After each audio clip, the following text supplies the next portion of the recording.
to tell someone lies over and over again. Their instinct just keeps telling them to give untrue information, and they follow that instinct whether they realize that they're really doing it or not. It doesn't matter from my perspective how different the characters of Digibro and Trixie actually seem to my audience.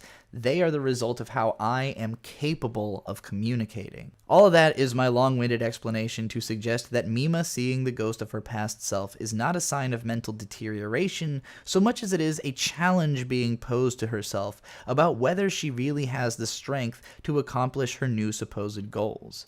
Does she really want this lifestyle change enough to put up with all this bullshit? Can this new character outlast the old one? The voices of doubt from the outside and the inside combine to form a new persona, a character that Mima can separate herself from and say, that isn't me.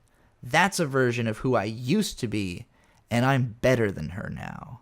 Perfect Blue is such a different experience when you have a proper understanding of the plot than it is on a first-time viewing that it's worth describing the film from both perspectives. After the slate of interviews in which Mima brags about her popular rape scene, the stalker stagehand writes a page on her site insisting that she didn't want this and is being forced into all of it, while begging for help through the internet. Seeing this partly convinces Mima of the possibility that she is somehow manifesting her true negative feelings about her career into this blog, and maybe writing it secretly in the times when she's breaking away from reality. This keeps happening more and more after the writer of the rape scene is found with his eyes gouged out in an elevator. If you've seen the film, you know this was the stagehand's work, but the film doesn't show us the killer so that we have plausible deniability to Mima's own suspicion that she is somehow responsible for this deep down. As the days go on, her paranoia starts to drag away her grip on reality, which coincides perfectly with her casting on TV as a girl whose trauma caused a bifurcation in her personality between a ruthless murderer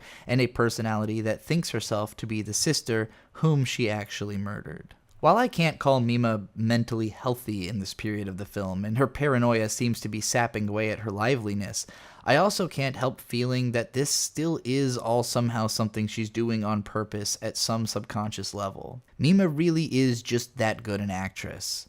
Everyone thinks so when they see her perform, but what it takes for her to get there is ruthless self-torment.